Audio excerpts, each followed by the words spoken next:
This next one isn't really a question. It's just it was interesting to me and connects to something I've got going on. So it's I'll just come out and read it for you. It's from a gentleman named, I think it's Linie Dreapta.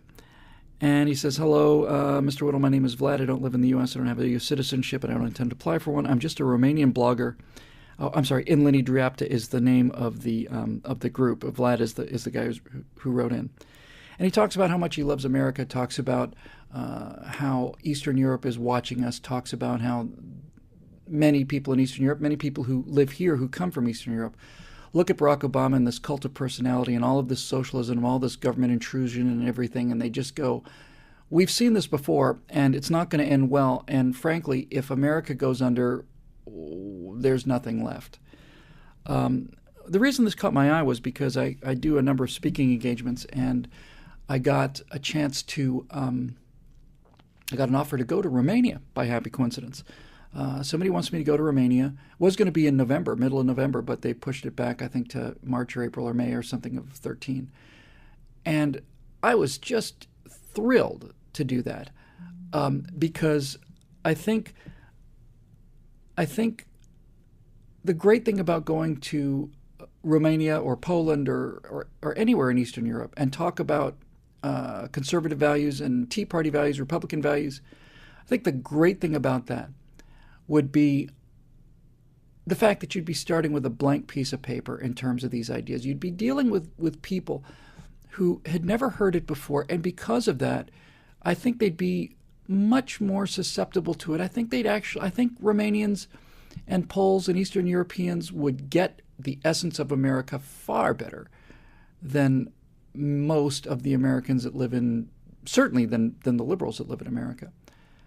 They have much more in common with our founding fathers than modern American liberals do. People in Romania and Poland and Czechoslovakia and all of the Eastern European countries have a lot in common with our founding fathers, not the least of which is they're coming out of struggling against tyranny. And this government is designed, this theory of government is designed to maximize human liberty. And if you've lived under tyranny, maximizing human liberty is a real big deal for you. The great problem in America today, and I don't know how to solve it, I don't think there is a way to solve it, is you become a victim of your own success. When you have 238 or 240 years, pushing 236, whatever the number is, of freedom, you take freedom for granted. And once you take freedom for granted, you start to take the mechanisms of freedom for granted. You don't teach them anymore. And you just simply don't get it. And so you just have to go back to the blank sheet of paper and start over and explain these concepts from the ground up. And I think that's really, really exciting and really fun. And I think they'd really get it. So I'd love to go to Romania and talk about kind of these core principles. And I think people would just so connect to it. And I like the fact that it'd be just fun, the fact that they'd never heard it before, at least not frequently. That'd be an amazing thing. It'd be kind of like, in a way, it would be nice to be able to go and talk to people who really were looking for freedom and looking for some sense of what it's all about, and have that kind of Christmas morning excitement about it instead of this sort of, bleached out, jaded sort of, founding fathers, tri-corner hats, muskets, I get it.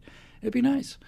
And I'd look forward to doing it. I'd love to go anywhere. And if you have any interest in bringing me either to Romania or to someplace closer than that, it's contact@billwhittle.net, and just send me an email. And if we can find a way to make it happen, we can make it happen. I go all across the country, and I love doing it. So anyway, thank you very much, Vlad, and thank you for the compliments, and thank you for watching. And you need to know that we're going to win this election. And the American people can be gullible, but they're not, I don't think, completely self-destructive. Certainly that percentage of the population that gets self-destructive seems to get higher and higher. But I think when the American people see what's actually in front of them, they'll fix it.